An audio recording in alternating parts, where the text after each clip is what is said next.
ಗೆಲುವಿನ ಬಗ್ಗೆ ಜ್ಯೋತಿಷಿಗಳ ಅಭಿಪ್ರಾಯ ಏನು ಇದನ್ನ ಕೂಡ ನಾವು ನಿಮ್ಮ ಎದುರಿಗೆ ತಲುಪಿಸ್ತೀವಿ. ಇವತ್ತು ಆರ್ ಮ್ಯಾಕ್ಸ್ ಕನ್ನಡ ಕೆಲವು ಜ್ಯೋತಿಷಿಗಳ ಅಭಿಪ್ರಾಯಗಳನ್ನು ಕೂಡ ಸಂಗ್ರಹ ಮಾಡಿದೆ. ಅಹಮದಾಬಾದ್ನಲ್ಲಿ ಕ್ರಿಕೆಟ್ ಮಹಾಸಂಗ್ರಾಮ ಟ್ರೋಫಿ ಯಾರಿಗೆ ಹೋಗುತ್ತೆ? ಪಂದ್ಯದಲ್ಲಿ ಭಾರತ ತಂಡ ಮೇಲುಗೈ ಸಾಧಿಸುವ ಸಾಧ್ಯತೆ ಇದೆಯಂತೆ ಜ್ಯೋತಿಷಿಗಳ ಪ್ರಕಾರವಾಗಿ. ನ್ಯೂಜಿಲೆಂಡ್ ತಂಡದ ಶಿಸ್ತಿನ ಆಟ ಮತ್ತು ತಾಳ್ಮೆಯ ಮನೋಭಾವ ಸ್ಟ್ರಾಂಗ್ ಆಗೇ ಇರುತ್ತೆ. ಆದರೆ ಕೊನೆ ಕ್ಷಣದಲ್ಲಿ ಪಂದ್ಯ ತಮ್ಮತ್ತ ತಿರುಗಿಸುವ ಸಾಧ್ಯತೆ ಹೆಚ್ಚಂತೆ. ಟೀಮ್ ಇಂಡಿಯಾ ಗೆಲುವಿನ ಬಗ್ಗೆ ದೇಶಾದ್ಯಂತ ಜ್ಯೋತಿಷಿಗಳು ಅಭಿಪ್ರಾಯವನ್ನು ಪಟ್ಟಿದ್ದಾರೆ. ನಮ್ಮ ಟೀಮ್ ಇವತ್ತು ದೇಶದ ಬೇರೆ ಬೇರೆ ಬೇರೆ ಜ್ಯೋತಿಷಿಗಳ ಏನು ಹೇಳ್ತಾ ಇದ್ದಾರೆ ಅನ್ನೋದನ್ನು ನಾವು ಗ್ರಹಿಸಿದ್ದೀವಿ, ನಾವು ಸಂಗ್ರಹ ಮಾಡಿದ್ದೀವಿ. ಆ ವಿಚಾರವನ್ನೇ ನಾವು ನಿಮ್ಮೆದುರಿಗೆ ತಲುಪಿಸ್ತಾ ಇದ್ದೀವಿ.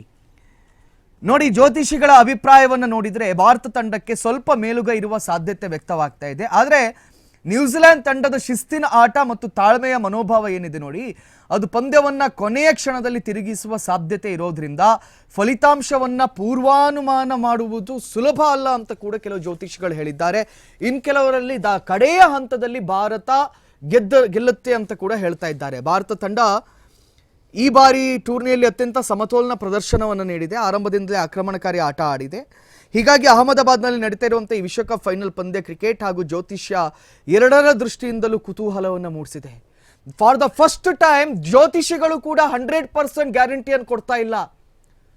ಯಾಕಂತ ಹೇಳಿದ್ರೆ ಆಚೆ ನ್ಯೂಜಿಲೆಂಡ್ ಟೀಮ್ ಏನಿದೆ ಅದು ಕೂಡ ಅಷ್ಟೇ ಸ್ಟ್ರಾಂಗ್ ಆಗಿದೆ ಅಂತ ಹೇಳಲಾಗ್ತಾ ಇದೆ. ಇನ್ನು ಸಂಖ್ಯಾಶಾಸ್ತ್ರಗಳ ಬಗ್ಗೆ ನಾವು ನೋಡೋದಾದರೆ, ಸಂಖ್ಯಾಶಾಸ್ತ್ರದ ಪ್ರಕಾರ ಇಂದು ದಿನಾಂಕ 8 ಮಾರ್ಚ್ 2026 ಈ ದಿನಾಂಕದ ಸಂಖ್ಯೆಯ ಮೊತ್ತವನ್ನು ಸೇರಿಸಿದ್ರೆ 8 3 2 0 2 6 ಅಂದರೆ ಒಟ್ಟಿಗೆ 21 ಆಯಿತು.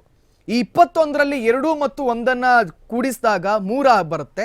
ಸಂಖ್ಯಾಶಾಸ್ತ್ರದಲ್ಲಿ ಮೂರನೇ ಸಂಖ್ಯೆಯನ್ನು ಗುರುಗ್ರಹದ ಸಂಖ್ಯೆ ಅಂತ ಪರಿಗಣಿಸಲಾಗುತ್ತೆ. ಸೊ ಹಾಗಾಗಿ ಗುರು ಜ್ಞಾನ ಮತ್ತು ನಾಯಕತ್ವ ಮತ್ತು ಯಶಸ್ಸಿನ ಸಂಕೇತ ಅಂತ ಹೇಳಲಾಗುತ್ತೆ.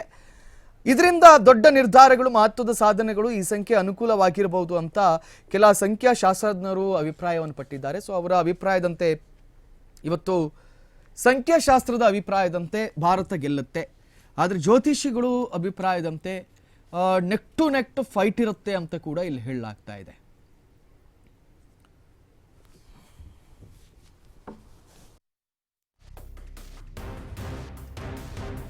You can call now.